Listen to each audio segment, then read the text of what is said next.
Yeah, everybody, you don't know. When you hear the voice, it's Zane alongside the people's favorite. JIP.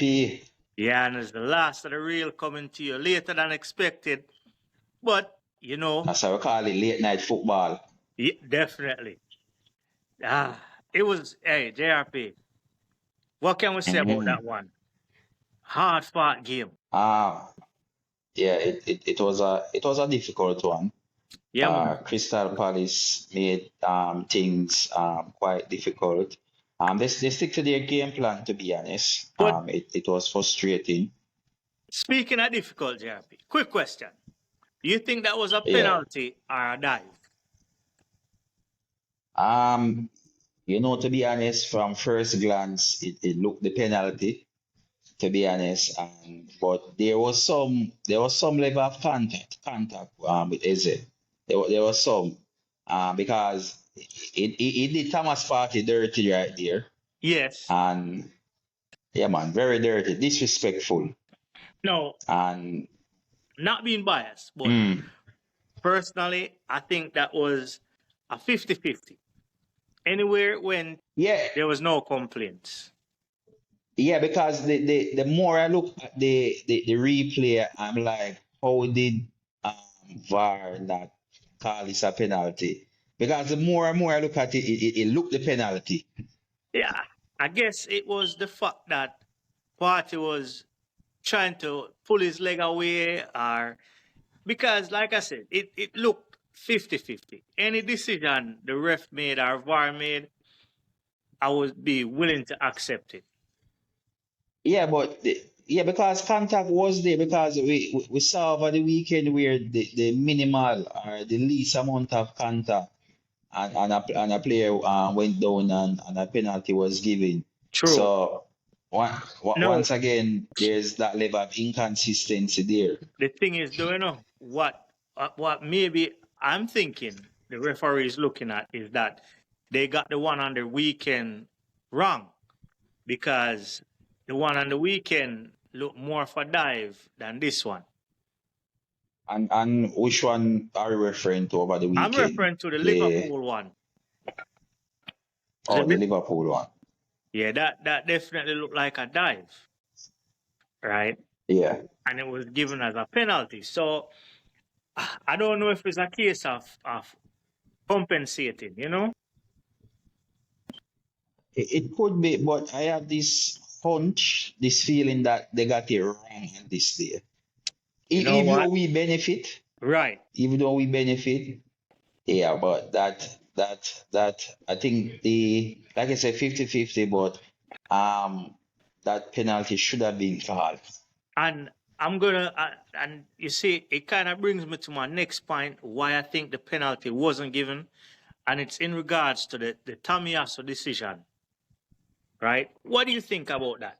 That Mm. was that. Well, Matter of fact, the two yellow cards. You think they were yellow seven card seven offenses? minutes 7 minutes apart, right? Right. Yes, all right. The first yellow card, it was coming, and it was unfortunate that Tamiyasu was the one that was on the receiving end because truth be told, Arsenal was taking quite some time with their throwing. With the throwing, right? And you could hear the moans in the crowd, the Crystal Palace fans. And even myself as an Arsenal fan was there saying why we have to take so long with the throwing. And because when I saw the data, more than when I look at the data, it take more than like 8 seconds for Arsenal to they have like eight Sure. seconds with the ball in their hand. Right. Yeah, so that boils down to frustration, and the ref just pretty much reach that point where he said, all right, enough is enough. And The second yellow card now was it involved IU, right? right. That was a little bit of that was cleverness, and that was experience on IU part because Tommy said did hold on him. Yeah, he felt minimum contact. Yeah, and when you're a player, when you're a player with that much experience, with that high level of IQ as well. You're going to do anything to benefit you, and rightfully so, we can't blame you. Right. No, no blame is distributed towards the Crystal Palace players because everything is a part of the game right now. Yeah, However, everyone need that edge. right. However, my issue with the first yellow card, especially, is that just before Tommy Uso got the ball in his hand, Kai Havertz held on to the ball way longer, Yeah, right? definitely. So, So, but it comes to my point that I'm saying there's some level of inconsistency because look over the weekend again, we saw players indicating to the ref that this player should get a yellow, right. and the player and the referee Themselves are picked up a that yellow.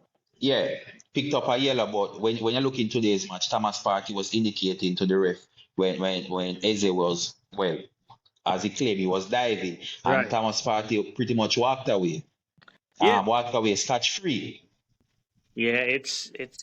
I mean, you're right. It's all about the refereeing inconsistencies. Yeah. Right. So it was unfortunate that Tamiasa was on the receiving end. It unfortunate again that the moment he got called up to call up in the Right. starting 11 he A got a suspension. suspended. And so And that's a situation that VAR can't look into because that's two two yellow yellows. card. If it was a straight red, Right. um it could have went to VAR. And you see, that's why I think when it came down to the penalty, the referee had it in the back of his mind that he had made a mistake by sending off Tamiyasu, right? So he was maybe overcompensating or trying to balance things out with not awarding the penalty. Because that is the softest It red could card I've be. ever seen, to be honest. Yeah, it is soft. It is rather harsh, to be honest. Yeah, It is a learning curve for Tamiyasu himself because you don't want to be in that situation again when you're in a yellow. Even though you have the beat on him, the best you can do is trust your teammate to cover for the you cover for you, yes. because when you do something like that and now the team is down to 10 man, now that's additional pressure. Now, I will say though, one thing I did admire with the game, apart from the talking points, is how lively Eddie Nketiah was. Right? I mean, he was, and that was a brilliant play by him to get the penalty, and in football, all it takes is like a millimeter per second for it to Yeah. lose concentration because Crystal Palace stuck to their game plan and they were frustrating Arsenal, and Yeah. that move by Eddie, just the smallest of seconds right there, Yeah. Unlock the and he whole got the defense. penalty. Yeah, and the whole defense. So that was quick thinking by him. Um, credit to Odegaard as well.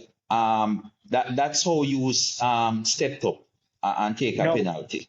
no, I don't know if you saw that Saka had originally had the ball in his hand to take the penalty. Yes, because And he's a designated penalty taker. right.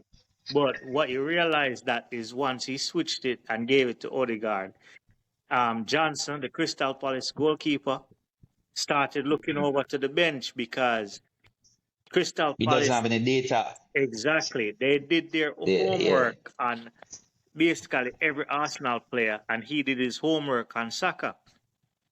yeah, and I was happy.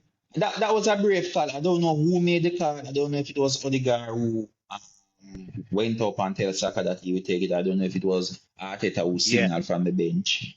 yeah, it was But a smart move. whoever did it was a smart move. We know that of late, Saka penalty, at times kind of shaky, to be It's honest. it's not even Uh, the fact that Saka has been hit or miss with his penalties or not. It's the whole Crystal Palace basically did their research on did every the single research. Arsenal player.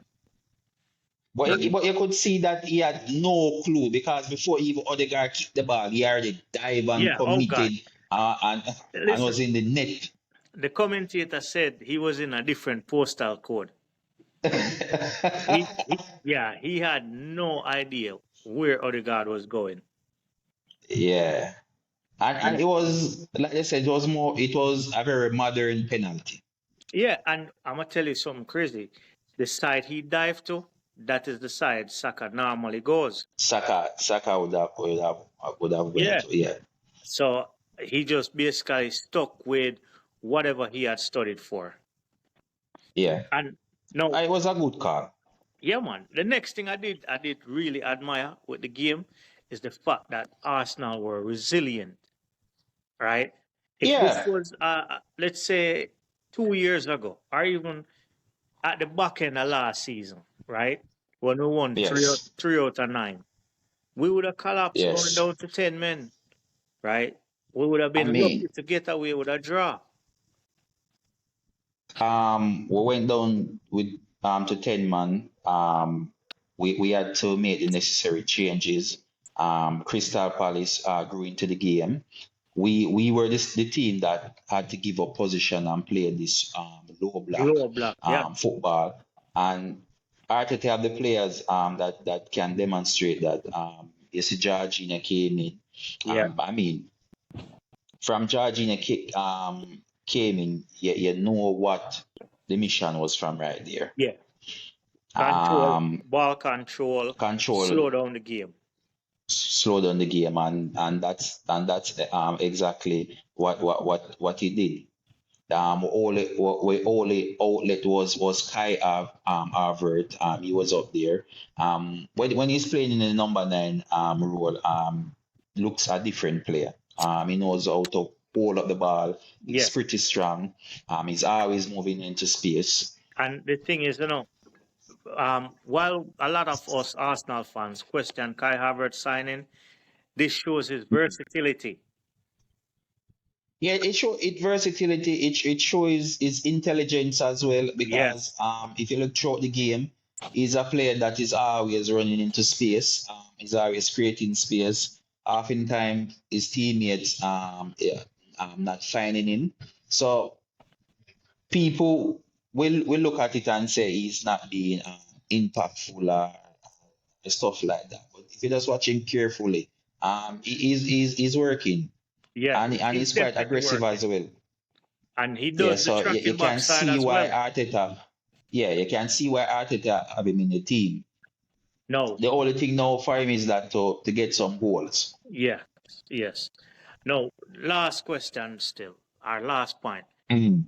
The Gabriel issue, right? You think him not starting after, I think he started 73 consecutive games, Consecutive game. and Yeah, no, this is the 73 consecutive second time games. on the bench.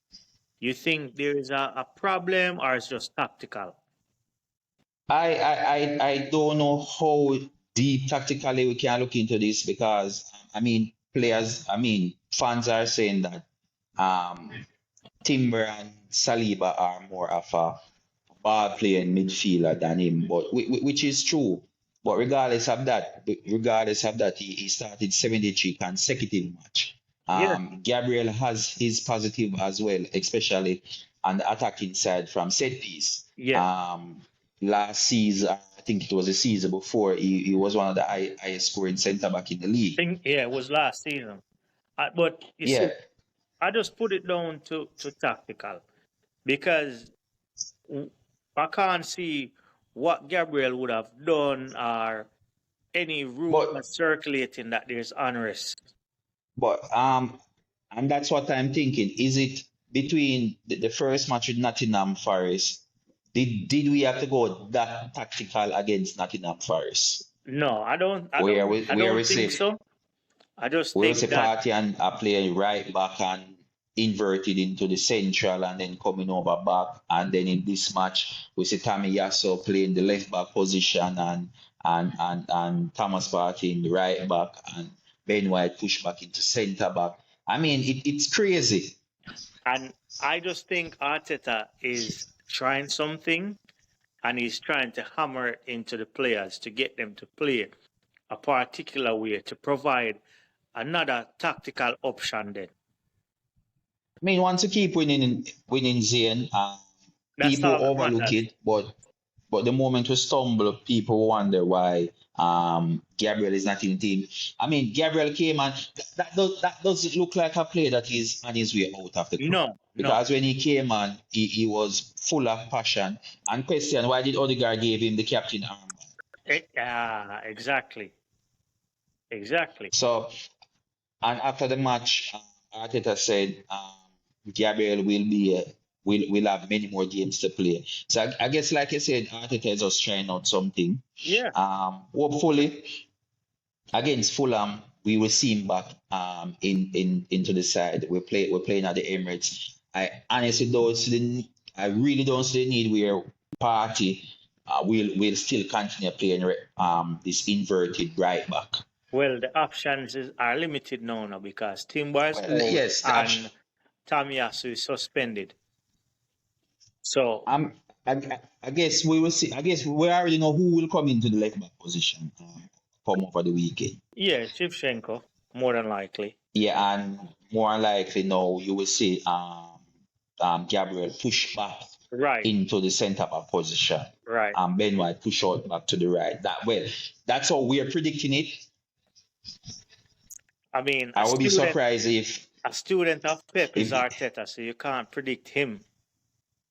yeah, and even Declan Rice was playing much of a different role in today's game. So Yeah. Well, yeah, all in all, it was a good match. You know, both it was a teams very good match. defended really well. You know, hands up to Crystal Palace. They did their homework because we could see how they handled certain players like Saka and how they dealt with our Yeah, man. midfield. So Credit to Mitchell. It didn't ease up on Saka, yeah, yeah, and and not many person in the league can say that. no. So we 3 points is ours, and we're what A clean sheet. one of the only three teams to have a Yeah. 100% win record in the league so far. Yes. Right beside Manchester City and Brighton. Brighton. So we move on. Yeah, we'll move on. I mean, we would have, if the game was going to plan, would have seen the likes of maybe Trossard coming on. We saw that Martinelli was pretty much upset because he was the first to be pulled. But we can understand why. Yeah, he was having a He's good more game. for attacking.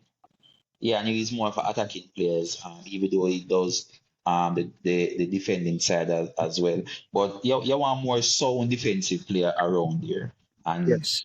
credit to Arteta right there. I mean, if I could mark him, I would give him a minus right there. Yeah, man. Solid. Solid. But JRP, we'll see how the weekend gets on. It should be interesting. Fulham is rolling into town. Yeah, man, definitely.